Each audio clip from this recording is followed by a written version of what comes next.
Before the world knew the truth, Jimmy Savile was a knight of the realm, a charity icon, a national treasure.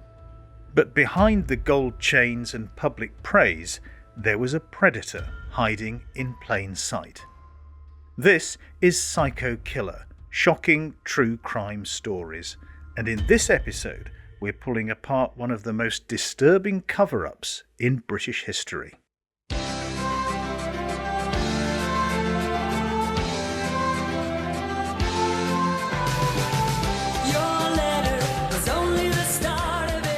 That theme tune will be instantly recognised by millions of Brits who grew up in the 70s and 80s. Jim Will Fix It was hosted by Top of the Pops presenter Jimmy Savile, who would fix it for the wishes of several viewers, usually children, to come true each week.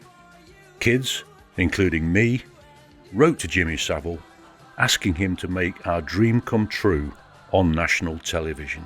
He was a DJ, a TV personality, a charity fundraiser perforce, a national treasure, and behind that shell, a predator.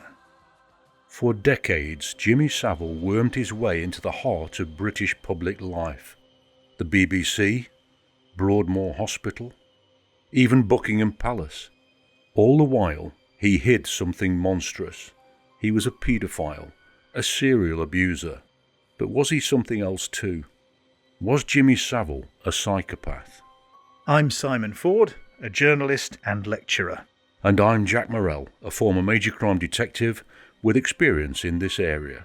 In this episode of Psycho Killer, we're pulling back the curtain on one of Britain's darkest secrets. We're looking beyond the headlines, beyond the crimes. We're asking, did Jimmy Savile fit the profile of a psychopath? And if he did, how did no one stop him? I'd like to give the girls the Jim Will Fix It badges, if you would please, because I'm sure they'd love to give the girls a Jim Will much Fix It prefer badge. you hanging them around the neck than me. And a little See? kiss to go with it. Oh, that's gracious.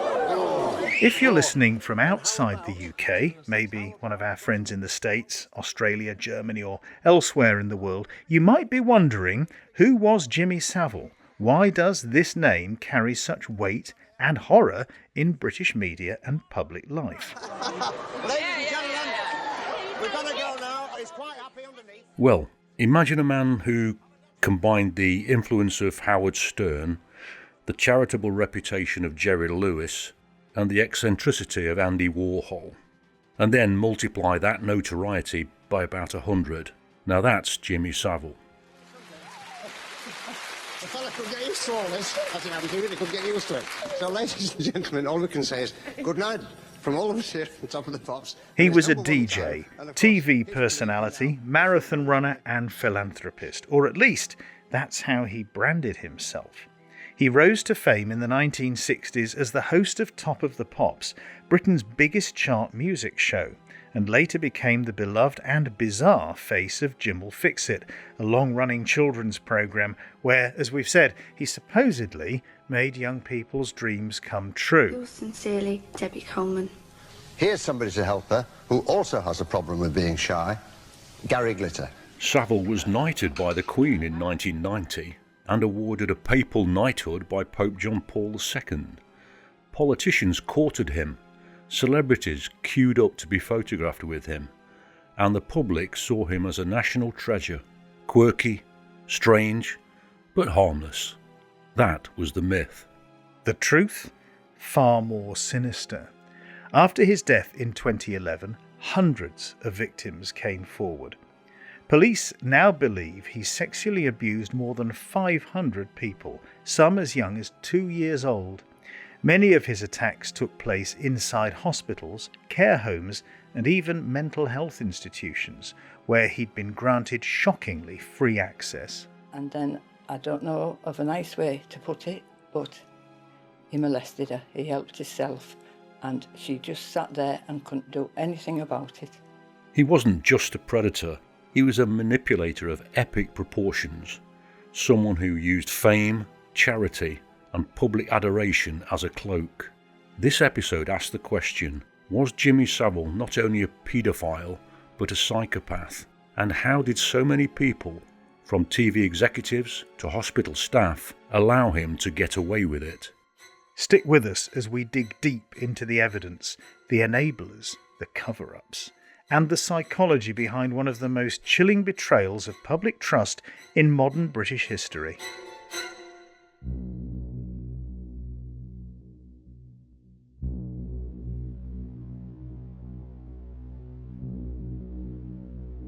Psychopathy. It isn't just about cruelty. It's about charm, manipulation, a total lack of empathy. Psychopaths wear masks. They become who you want them to be. Sound familiar? Jimmy Savile cultivated an image, the shell-suited eccentric, the man with the cigars and the catchphrases. But in the Netflix series, Jimmy Savile, A British Horror Story, we see something else. A man who engineered his own mythology, who used fame as camouflage. One survivor in the documentary put it best. He groomed the nation. Big question I get asked is, when did it all start and why?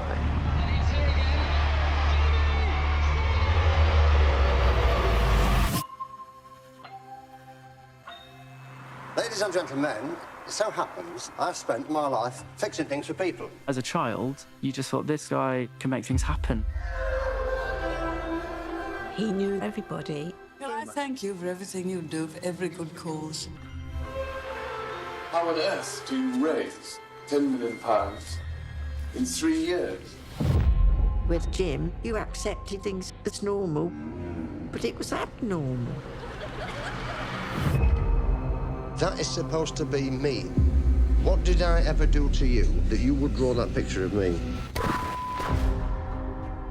He's very intuitive. You do a terrific job, Jimmy. No, that's all front. That's all lies. He was making the screen in front of him. It's like you couldn't see through it. He knew fame and power gave him every door.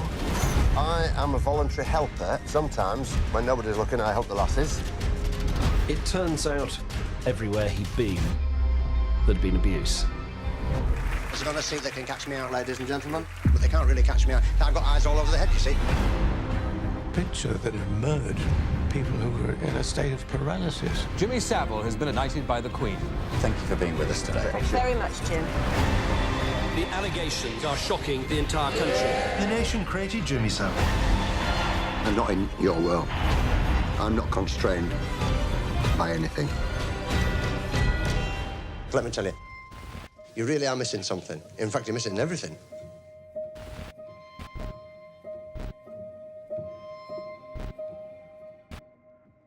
You can watch the 2-part documentary Jimmy Savile, A British Horror Story on Netflix, and we thoroughly recommend it. It's compulsive viewing. Grooming is just part of the puzzle, though. Savile didn't just fool the public, he controlled them. He gaslit survivors. He manipulated police officers.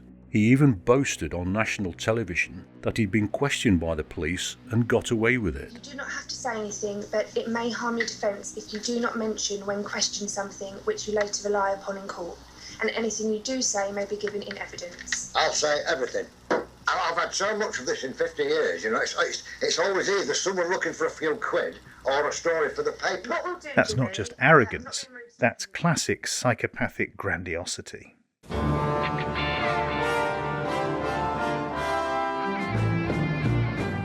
Myron Jones, the BBC producer who investigated Savile in 2011, had the story. He had the victims, testimony, evidence, and then the BBC pulled the plug. Why? Well, the Newsnight programme was preparing to expose Savile just as the BBC was preparing to broadcast a glowing Christmas tribute to him. It's not subtle, and it's not coincidence. It's power. Savile controlled institutions. He embedded himself in hospitals and prisons, places where vulnerable people had no voice. He even had keys to Broadmoor, a high-security psychiatric hospital specialising in the care and treatment of men detained under the Mental Health Act, or to put it another way, a secure hospital for the criminally insane. But he wasn't there as a patient. He was on the staff. He also had connections with the police, politicians, and even the royal family. Psychopaths don't just crave control, they thrive on it. Savile didn't just commit crimes, he designed a system where he was untouchable.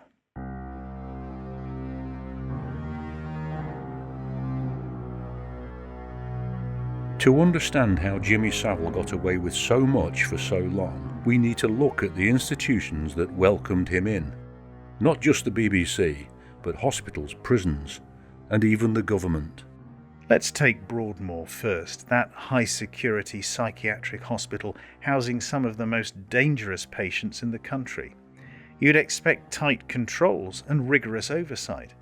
But in the 1980s, Jimmy Savile wasn't just visiting Broadmoor, he was chairing a task force, advising on operations, holding keys, and granting unsupervised access to patients and staff. Keys to Broadmoor? Not as a member of staff, not as a psychiatrist, but as a DJ and TV presenter. A former Broadmoor patient recounted, he had the keys to Broadmoor, he could go anywhere, anytime. He was untouchable. He'd ingratiated himself with the authorities through his charity work, his celebrity status, and his apparent dedication to public service. Margaret Thatcher's government even consulted him on hospital reform. At one point he was described as running Broadmoor in all but name. Staff members were aware of his peculiar influence. Richard Harrison was a psychiatric nurse at Broadmoor from 1974 until 2003. Here he's speaking to Patrick O'Brien, an investigative reporter with Channel 4 News. Well, I'd long considered him, as many of my colleagues did, as a man with a severe personality disorder, with a liking for children. What was the talk among staff? He was regarded as a paedophile. By you, by the professional staff? And the paedophile patients, many of those knew that he was a paedophile. Can you remember how you and the rest of the staff reacted when Savile was appointed? They would say the lunatics have taken over the asylum. Prince Charles was supposed to come alone, but when Princess Diana turned up as well, the patients, neatly lined up in their wheelchairs, were overjoyed. For Jimmy Savile, who raised the money for the new hospital wing in a nationwide television and radio appeal, it was a moment of triumph. And then there's Stoke Mandeville Hospital. This is where Savile's public image as a tireless charity worker really came into play. He raised millions for the National Spinal Injuries Centre, which gave him unfiltered access to vulnerable patients, including children with severe disabilities. It's horrifying to read the accounts that emerged later. Survivors describe how Savile was treated like royalty. He was allowed to sleep on hospital premises. Staff deferred to him. Security protocols were lax or non-existent when it came to him. Why? Because he was the fundraiser, the man who got things done.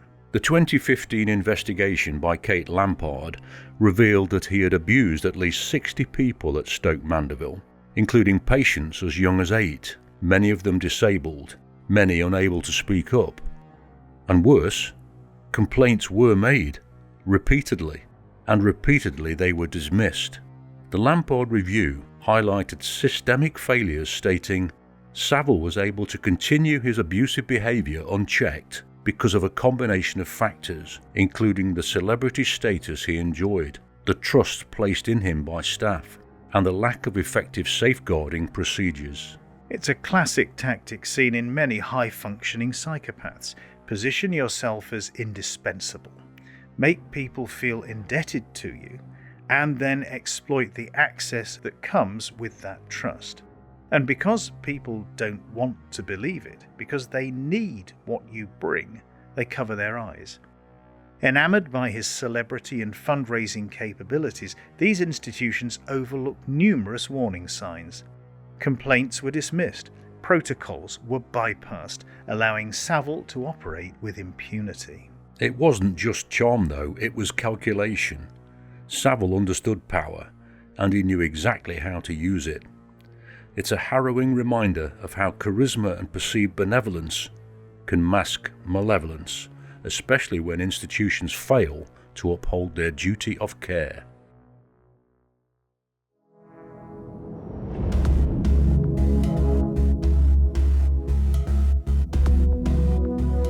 For me, as a former BBC editor, the corporation's decision to cancel the Newsnight investigation into Jimmy Savile in December 2011 remains one of the most controversial moments in British journalism, and for the BBC in particular, a real low point. To understand this, we must delve into the circumstances surrounding that decision. Myron Jones and Liz McKean, seasoned journalists at Newsnight, had gathered substantial evidence suggesting Savile's history of abuse. They interviewed victims and uncovered information about a prior police investigation. Their report was poised to reveal the dark side of a man the nation revered. However, just as the report was nearing completion, it was shelved. The official reason given was editorial concerns. The BBC maintained that the scheduled tribute programmes for Savile, who died in October 2011, didn't influence the decision to pull the Newsnight exposé covering the traditional peak viewing period over Christmas. Yet the timing raised eyebrows. The cancellation occurred shortly after the BBC announced its Christmas schedule, which included those tributes to Savile. This led to speculation about whether the corporation was trying to protect its reputation. The Pollard Review, an independent inquiry into the matter, concluded that the decision to drop the Newsnight report was flawed, but found no evidence that it was made to protect the tribute programmes. Despite this, the aftermath saw significant fallout. Both Jones and McKean left the BBC, feeling that the organisation did not support their efforts to expose the truth. Here is Myron Jones on a BBC TV show called The News Agents, discussing The Reckoning, the 2023 BBC series about Savile and his crimes that starred Steve Coogan. Senior figures at the BBC, there's evidence that they knew from 1973 right the way up to 2010, 2011.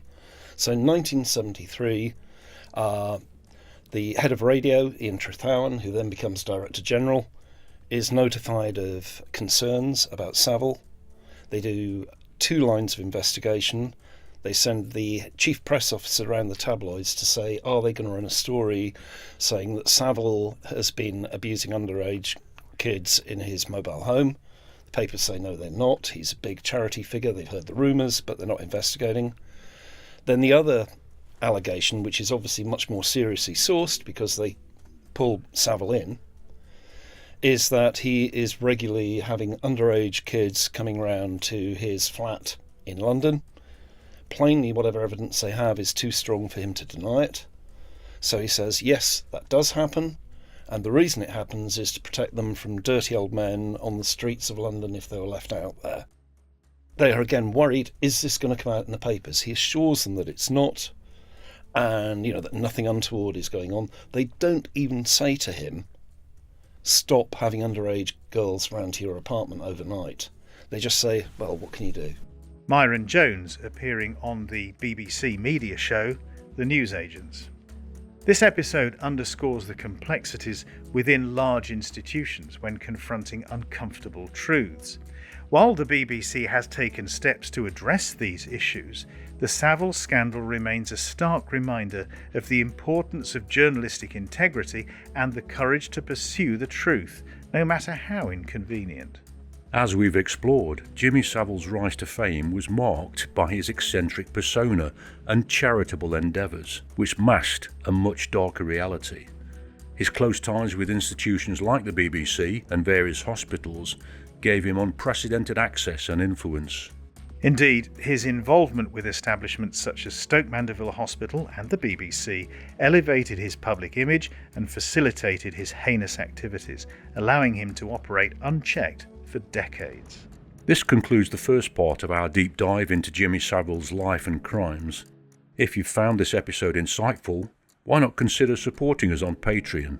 Your contributions help us continue to uncover and share these important stories.